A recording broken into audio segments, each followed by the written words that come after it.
No Verse Left Behind, a Biblical Commentary. The various leaders and followers of all the different sects of Christianity may not always agree with one another, but there is one trait that seems to be common to everyone. Teach your kids about the Bible. As a public service, I would like to remind all of those people that not everything in the Bible is exactly kid-friendly.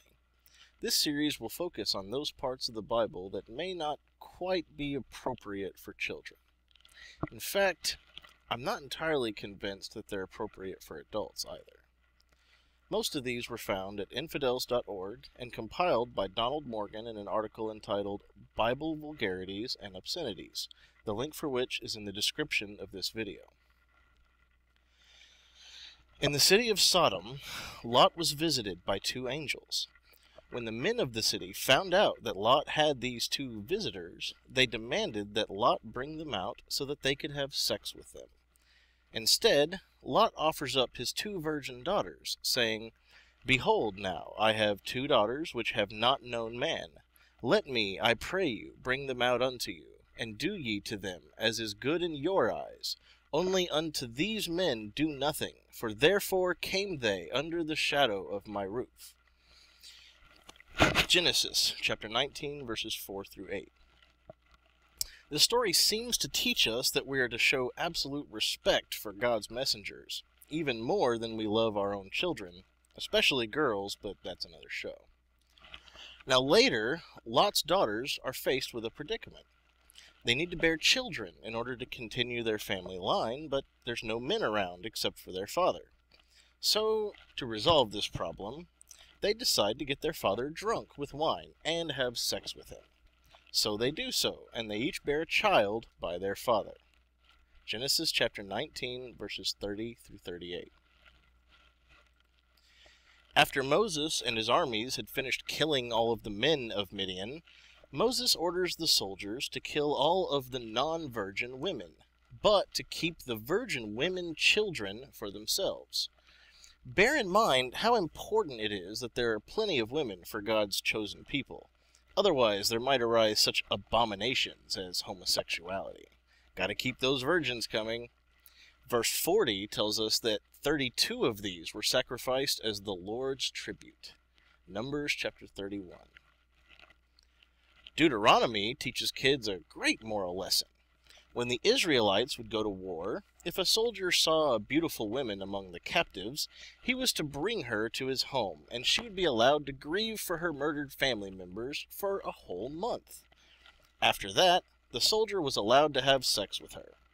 If he didn't enjoy the sex, he was to let her go of her own free will. However, he was not allowed to sell her as a slave, because she was now damaged property and wasn't worth any money anyway. Deuteronomy chapter 21, verses 10 through 14. In the book of Joshua, the author tells us that, at this time, the Israelites weren't exactly on God's good side. So, as an act of obedience, Joshua was ordered to circumcise the children of Israel at the Hill of the Foreskins. Joshua chapter 5, verses 1 through 3. In the book of Judges, we see another excellent example of how we are to treat our house guests. The men of the city beat at the door of an old man and insist that he bring out his house guest, a traveler whom the old man had invited to his home, in order that they could have sex with him. He explains that he cannot dishonor his guest in this way, but he offers up his virgin daughter and his concubine instead. The men all rape the concubine throughout the night and the next morning, and they let her go the next day. She dies, but it's okay, because he cuts her body into 12 pieces and sends them to all the coasts of Israel. Now, I know this story sounds remarkably similar to the Lot story from earlier, but I guess this was happening all the time back in those days. Judges chapter 19, verses 16 through 30. As a part of a plan to kill him, David, Israel's king-to-be, is sent to the land of the Philistines in order to kill 100 of them and bring back their foreskins as proof. David does a really good job and brings back 200, all because the Lord was with him. 1 Samuel chapter 18, verses 25 through 27. Later, David has made God really angry because he killed Uriah the Hittite and took his wife.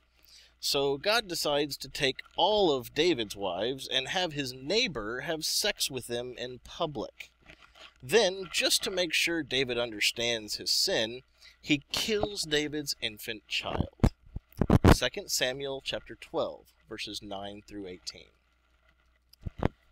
Later, the now King David's son Ammon was in love with his sister Tamar so much that he just has to have her.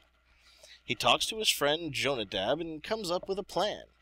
He will pretend to be sick and request that his sister come and make cakes for him.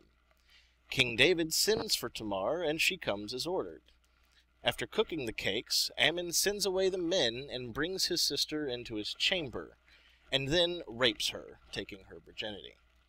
He then immediately begins to hate her, which I guess is completely understandable. I mean, she did just have sex with her brother, after all. She's now unclean, according to Mosaic law. 2 Samuel chapter 13, verses 1 through 17. 2 Kings shows us a story about fairness. A woman was crying by the wall as the king of Israel walked by, and she saw him and begged him for help. When he asked why she is crying, she explained that she's made a deal with a woman to boil and eat her own son, and then the next day the other woman would offer up her son to be boiled and eaten.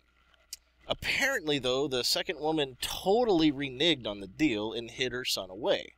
The king is moved by her plight and tears up his clothes. 2 Kings chapter 6, verses 26 through 30. As a punishment for, who freaking knows, the Israelites were always incurring God's wrath. Anyway, so God is ticked at his people again, and part of their penance is to start making their barley cakes with human dung. Even the children are to adhere to this.